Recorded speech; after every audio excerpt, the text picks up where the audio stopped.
too, and we've got that good news for you. In the last few minutes, they have reopened most of I-75 South because of this earlier police investigation near Cleveland Avenue. It looks like we still have a hero here blocking up one of the right lanes, but obviously it is going to be a much improved situation. This is 75 South Cleveland Avenue, where we had this overnight officer-involved deadly shooting. We saw traffic being diverted off at I-85. That is no longer the case. Still seeing a little bit of orange on the map. Sensors got to catch up, but for the most part, you're going to be all right. 575 South, we've got trouble up in Holly Springs. In fact, the wreck is just past Holly Springs Parkway. So if you're coming down from Canton into Holly Springs, a little bit of a heads up. My camera's a little wonky, but you can tell those are all brake lights on the right side of your screen. Maybe consider Highway 5 or Bells Ferry as an alternate. Ariana?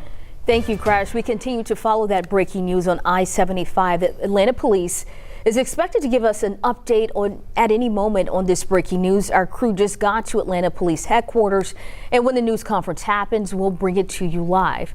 We know it all started with the report of a stabbing on a Greyhound bus. We were live on air as the bus was pulling away on I-75 just before 5 this morning. Crews have been on scene since around 1 this morning. Atlanta police say this resulted in a deadly shooting involving an officer, but right now this is all the information that we have. Again, a press conference is expected to start at any moment. We will bring it to you live when that happens. We'll also stream it on 11 Alive Plus. Also breaking overnight in downtown Atlanta, a teen has died after shooting about a block from State Farm Arena. Police say the 18-year-old victim was found in the parking lot near the Margaritaville restaurant on Nassau Street. This is the area across the street from Centennial Olympic Park in Skyview. Right now, information about a suspect has yet to be released. Appears that there was an argument over parking in order to sell T-shirts from the concert. We're learning the music group Crete was performing at State Farm Arena last night. Lieutenant Smith says the two people are believed to have been arguing over parking in order to sell the T-shirts from the concert. As we learn more about both of these breaking news stories, you can get updates sent straight to your phone. Just scan the QR code you see on your screen to download the 11 Alive News app. This morning, as part of our More Than a Number series, a grieving mother is pleading for justice after her son was shot and killed in DeKalb County. 31-year-old Rafiq Badi was driving for Lyft when he was shot. It happened Saturday night at the Parkway Grand Apartments not too far from Badi's home in Decatur. Witnesses say they heard the gunshots and screaming before police found Badi in the parking lot. He had been shot several times and later died at the hospital. He was a beautiful soul. He deserves justice. It's very senseless because he has so much to give. Badi's family says his car was stolen after that shooting. Witnesses did see some suspects running away from the scene, but no arrests yet. Lyft tells us it is cooperating with police, and the rider Badi was scheduled to pick up has been banned from the ride share. No word on that person's identity or their connection to this crime. We do want to help honor the victims of these crimes as a way to help their families get through the grieving process. If you know a victim, you can upload their photos to our website. Head to 11alive.com/more-than-a-number.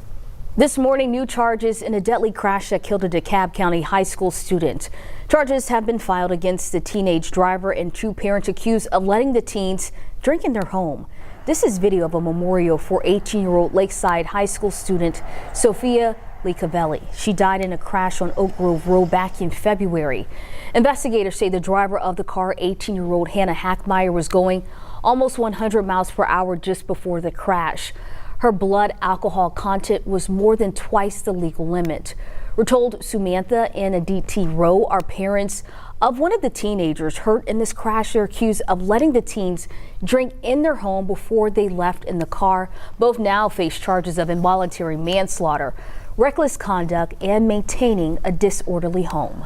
This morning, a sad update in the search for an 80-year-old woman missing for weeks in DeKalb County. Rosa Mae Dawson has been found dead. She was reported missing after her family says she wandered away from her home. According to her family, she was diagnosed with dementia. We spoke with them and they say they're heartbroken and looking for answers. We're told Miss Dawson was found about 1.5 miles away from her home in an area that was actually searched before. Police did not say how she died. We have reached out for more information. Turning now to Capitol Hill, where Georgia's postal problems will once again take center stage today. U.S. Senator Jon Ossoff is set to question Postmaster General Louis DeJoy under oath as part of a subcommittee oversight hearing. Liza Lucas is standing by live at the Palmetto facility, which has been the root cause of problems that we've seen and we've been investigating since March. Liza, the big question remains, when will service be fully restored here in Georgia?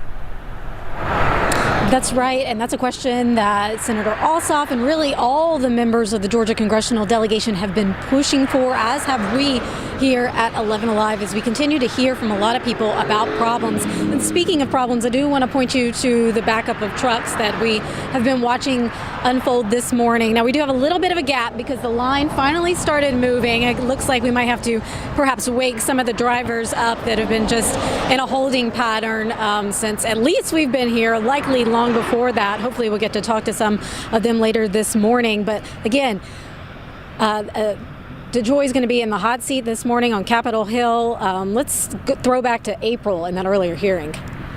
So the team is working very hard, and I can assure you that in the long run, right, that you will have probably the best service in the country. The long run is too long. You've got weeks, not months. You've got weeks, not months to fix this. And if you don't fix it, 36% on-time delivery, I don't think you're fit for this job. I yield to Senator Butler.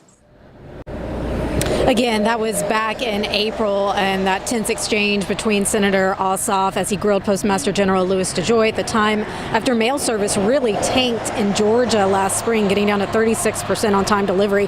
Now, the issues, again, tied to the major consolidation of 4 distribution centers into a mega one here in Palmetto. And while mail service is not as bad as it was during the last Senate hearing, we've seen improvements. We still know that Georgia continues to rank the worst in the nation for first-class 2-day mail. And we know other congressional leaders are also watching Georgia's numbers in this facility really closely because it was one of the first to roll out, but there are others that are expected to be like it, rolling out across the country. Postmaster General Louis DeJoy has repeatedly apologized for the situation and how things launched here in Georgia. He has promised better service, in fact, the best service in the country for Georgians. Of course, we're still watching those numbers, and we're going to be watching on Capitol Hill today as lawmakers get a chance again to ask the Postmaster General some pointed questions. Sending it back to you. Thank you, Liza. And if you are still experiencing problems tied to the facility in Palmetto, we want to hear from you. Just send us an email to the address you see right now on your screen. That's postalproblems@11alive.com. New this morning, Christmas could come early if you like to play. The game of luck tomorrow night will be the drawing for the 10th biggest Mega Millions jackpot ever. It is an estimated $579 million with a cash prize of $277 million. And if Chesley were to win, he can buy us all tickets to like Aruba, Jamaica, somewhere warmer, Chesley. I'd do that. Okay, you got us. I got to win first. Well, you need to start playing. That part right there. We're looking at a few clouds left over where we had some rain roll through the area last night. It was light. I mean, very, very light rain. Wetted the roadways a little bit there. Maybe have a few dots or two on your car. That's about it. Now it's gone. It's pretty much out of the way. We're watching the clouds. Those will be next. They'll break up and we'll get the sunshine in here by this afternoon. It's going to be a nice sunny day for us. A bit on the milder side. We were in the 50s yesterday. Felt pretty good. We had light winds as well. Our winds will start to pick up this afternoon, so it will feel cooler than yesterday. I'm going to say a heavy jacket is what you need. Head to the bus stop this morning. We'll have the clouds in place. No rain, but the clouds will be in place. Temperatures will hold steady right around 47 degrees in the metro area. You may get some cooler spots in some of the outlying areas. Hour by hour forecast, just in case you have plans maybe going out this afternoon. Note it will hit an early high. Typically our high temperature comes around 3-4 o'clock in the afternoon. Today we're going to hit that high right around 1 o'clock. 53 degrees will be the high, and then we'll watch that temperature fall off later on this afternoon as cold air continues to push into our area behind a front that's going to move through. So you're looking at 50 by 3 o'clock. 43 degrees by 5, down into the 30s by 7 o'clock tonight. So if you're going out to dinner, know that it will be a night to put on that coat. We'll see those temperatures falling off into the 20s. That's where we're going to begin Friday morning. You got plans to come out to the Canathon. Know it's going to be a cold day. High temperatures will only be in the 40s. More details on that and plus what you can expect for the weekend coming up. Crash? All right, Chesley, appreciate that. Not quite a red alert, but certainly something we're watching here. A lot of brake lights forming for our friends coming in from Canton down to Holly Springs with a wreck on 575 southbound right past Holly Springs Parkway. So if you're rolling out of Canton towards Holly Springs and Woodstock, Highway 5 or Bells Ferry definitely going to give you some assistance. And of course, we're just keeping an eye on the traffic flow down south on 75 South at Cleveland Avenue. That police activity has cleared. There's still some heroes out there and some flashing lights partially blocking a lane or two. But as far as the flow of traffic is concerned, you're back in business along 75 South, heading down towards the airport and Cleveland Avenue. Folks, don't go away. We're back right after this.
An officer-involved shooting on I-75 southbound near Cleveland Avenue.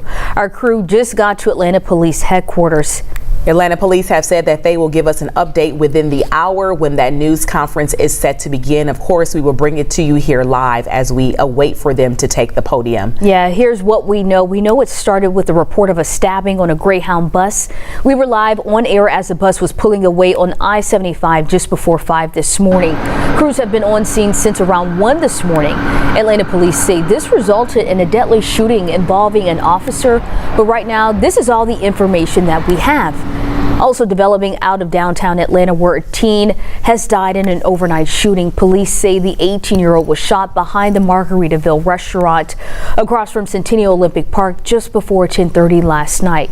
Right now, information about a suspect has yet to be released. This is an ongoing investigation. As we learn more about both of these breaking news stories, you can get updates sent straight to your phone. Just scan the QR code you see on your screen to download the 11 Alive News app. Time now, 6:34, happening today. Closing arguments and jury deliberations expected to begin, and the trial of a man accused of drunk driving and killing a Cobb County teenager. 68-year-old Jerome Cox is accused of hitting and killing Harrison High School student Olivia Pugh. Olivia was crossing Ben King Road in Kennesaw last year. He is facing a number of charges, including homicide by vehicle and first-degree DUI and more. So this week, jurors heard recordings from Cox and his wife wife talking about his alcohol intake. Prosecutors say Cox told his wife to leave out the part of him stopping at a sports bar in court. Jurors also watched police body cam video of Cox refusing that sobriety test. Court is set to pick back up at 8:30 this morning.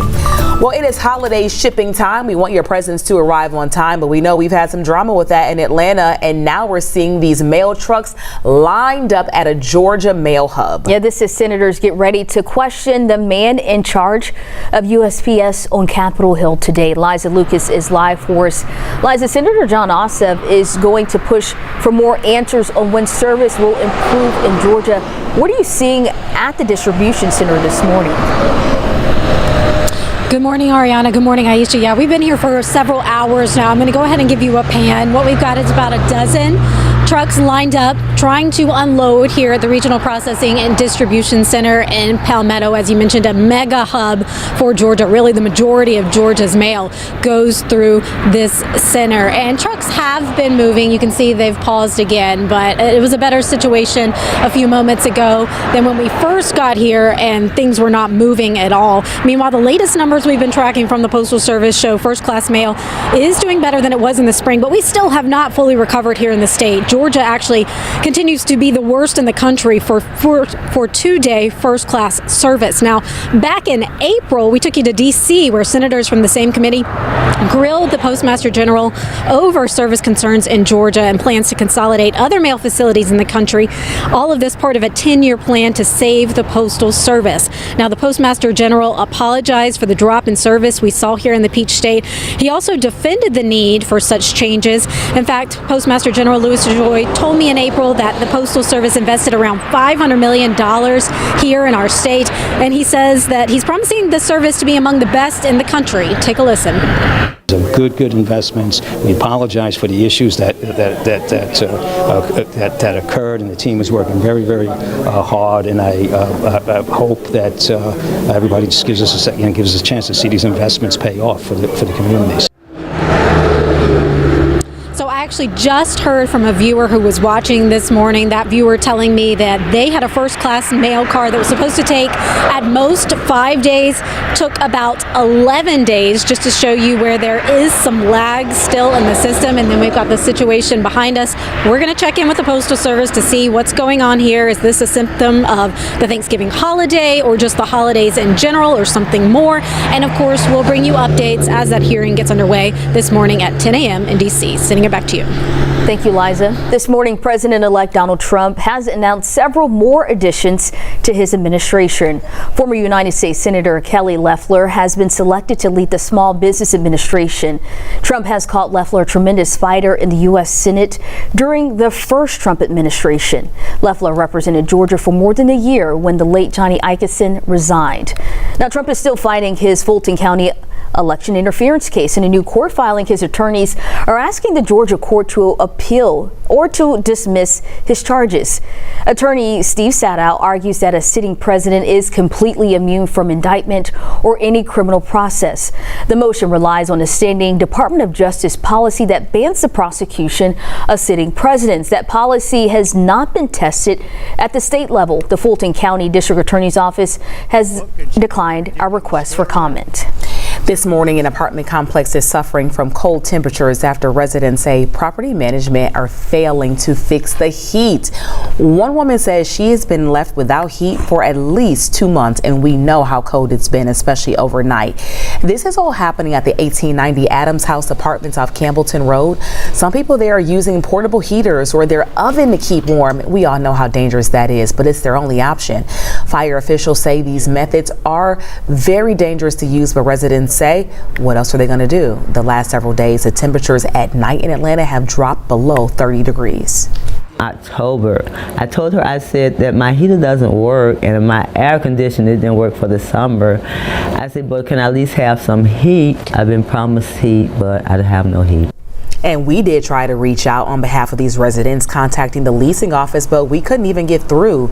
We do know that warming centers will be open over the weekend. We have those locations, dates, and times posted for you right now on 11alive.com.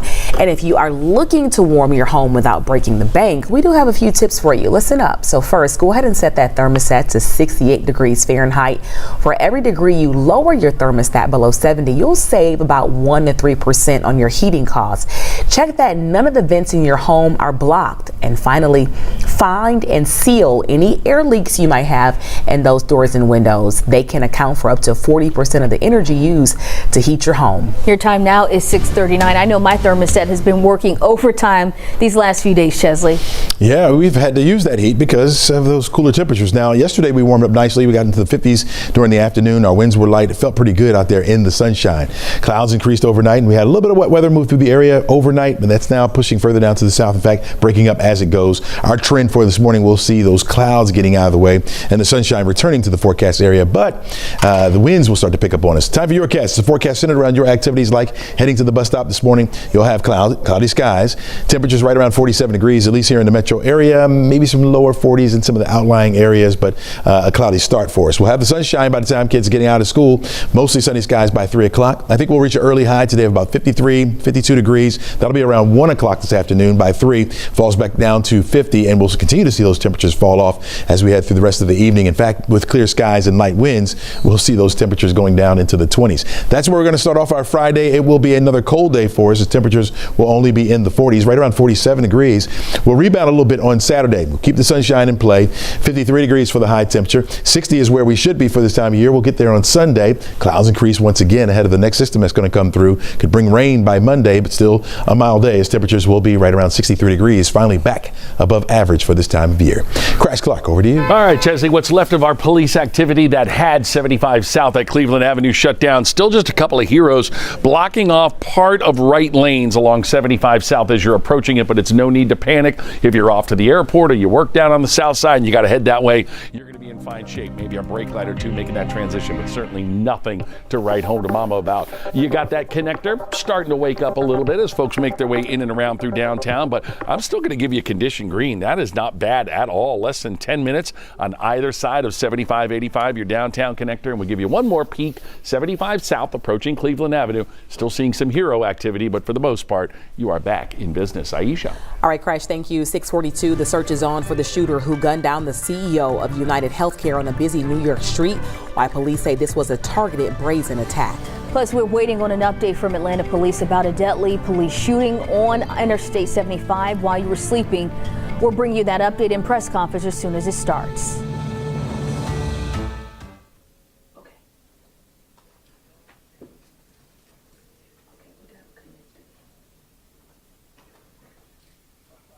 Hey, it's Wes. Just give me a heads up on this presser's going to start in the next 2 or 3 minutes. Do you want to start rolling? Thank you. Okay. Hey, this press conference starts in about 2 minutes.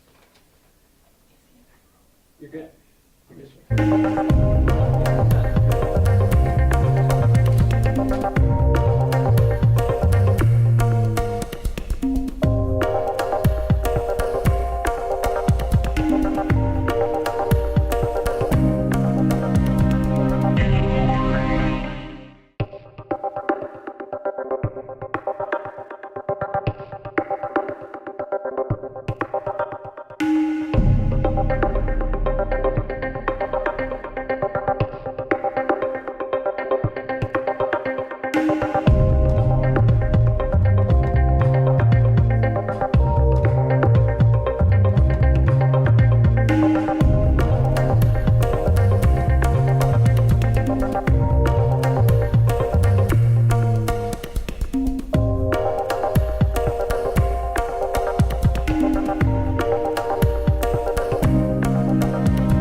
We are following breaking news right now. APD getting ready to hold a news conference about a deadly police-involved shooting on I-75. Yeah, we're going to have our Curious Boulder. She's live in the press conference room where this is happening. Let's tune in. You're in getting this information out to the citizens of Atlanta. I'm joined by our Chief Operating Officer, LaShondra Burks, as well as the Assistant Chief of the Atlanta Police Department. Give you some information that we currently know. Give clarity to the situation of what transpired this morning on I-75 southbound. Some information we cannot provide because this is still a very active, ongoing investigation, the criminal portion of which is being led by the Georgia Bureau of Investigation. But at 1:12 this morning, we were dispatched to I-75 southbound right before the Cleveland Avenue overpass. We were dispatched a report of an individual that had been stabbed on a Greyhound bus. That was the initial information that was given to us. When the officers arrived on scene, they encountered a white male armed with a knife. This individual was 39 years of age. We're not releasing his name at this particular time. What then played out was a protracted effort to de-escalate the situation. Officers were using verbal commands. They attempted multiple less lethal options, including taser and pepper spray, to try to disarm the individual. And while this was playing out, the individual was in lanes of traffic, armed with a knife within feet of travelers that were trying to move through the area. And this was a very dangerous situation. The officers maintained contact with the individual, continued the effort to de-escalate, continued the effort to use multiple less lethal force options to be able to resolve the situation. This individual left the southbound lanes of I-75, went onto the access ramp of Route 166, and continued to act in a very erratic manner, continued to be armed with the knife, and continued to refuse the directions, or to ignore the directions of the officers to drop the knife. When the individual began to move toward the officers in an aggressive manner, officers discharged their weapons. Once that was done, the officers immediately rendered aid. That aid on scene was continued by Grady EMS. The individual was transported to Grady Hospital. Unfortunately, he has died of his injuries. And we do want to extend this morning our condolences to the family that will be learning this news shortly. This is never the outcome the Atlanta Police Department wants. We want there to be safe and peaceful resolutions to all these encounters. And I think the actions of the officers from the time that they were dispatched until weapons had to be discharged shows that that was not their desire either. I want to commend those officers because I had had the opportunity to watch them place themselves in danger, leave the safety of the roadway, enter into moving cars to try to disarm this individual who at any moment could have opened a door of vehicles were stopped at that location. And so I have not identified the officers at this moment. I believe the citizens of this city would be very proud of their police department for the actions that was done to try to, A, disarm an individual and bring about a peaceful resolution, and then also to make sure that no citizens of this city or anyone traveling through our city were harmed this morning. And I'm very thankful that none of those officers or no traveling members of the public were injured. All traffic is now moving on the southbound lanes, and so for those citizens that were inconvenienced, we apologize for that and thank them for remaining patient till we collected vital evidence. We hope soon the access ramp of Route 166 onto the southbound lanes will soon be open as well. This is an ongoing investigation. I provided you information from our administrative review, and obviously the Georgia Bureau of Investigation will provide information from their criminal investigation as well. So open for any questions that you all may have that I can answer at this time. We'll just go down the row, starting here. You mentioned this individual was acting erratically. Was it apparent at all to the officers before they discharged their weapons that he may be having some sort of mental health episode, or was it not clear as they were engaging him that was taking place? We're not clear if he was having a mental health episode or if there was substances that were influencing his behavior. It was very erratic. We are now reviewing video that was provided to us by passengers on the bus. This individual did board the bus here in Atlanta. We don't know yet if that was a transfer onto that bus from the area. He is not a city resident, so we've had no previous contact with this individual by the Atlanta Police Department. That bus was en route to Florida, and those individuals have now continued that journey after they've been interviewed, and we've obtained evidence from the passengers, which has been provided, and we are appreciative of that. Gives us clarity of what was transpiring on the bus. I cannot release that at this moment. The individual that was stabbed in the hand, and he was able to be treated on scene and opted not to go to the hospital but continue on his journey to the state of Florida. How long was this whole interaction between police and this suspect? It was about 4 to 5 minutes that we were engaging him. Was he traveling alone? It appears so at this time, yes. Was he already off the bus when police engaged him, or did police get onto the bus? He had exited the bus and was outside the bus when we encountered him. Running through traffic? It began running through traffic, yes. Do you know if the bus driver pulled over and asked him to get off? Like, how did they come? Don't know yet. We'll have clarity as the day progresses of how that transpired.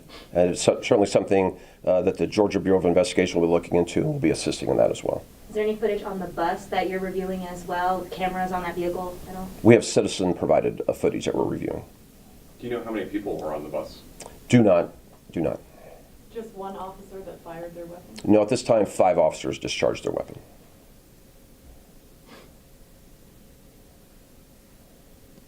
All right. If there are no other questions, thank you. And stay tuned to our website. Stay tuned to our website for any updates. They have been posted. Thank you. All right. Thank you all very much. Appreciate it. Thank you, sir. All right. There we have it, learning a lot more new information after a deadly police-involved shooting. Police officers shooting a suspect who was acting erratically after traveling on a Greyhound bus, I-75, at the Cleveland Avenue overpass. They say they tried multiple methods to de-escalate the situation, but unfortunately it ended here with that man's death. Yeah, we're learning that the suspect was a 39-year-old male. He had boarded this Greyhound bus here in Atlanta. Those passengers that were on the bus, they were en route to Florida, and they have continued their journey to Florida. One person was stabbed, but we're learning with 9 life-threatening injuries. That person remained on the bus and continued their route to Florida. All right, we're going to have much more on this story throughout the day and on 11alive.com as our Karis Belger is there at that press conference now. Stay with us. We'll be right back. Oh, stay inside? Yeah, but they're going to take us to the hallway to do it.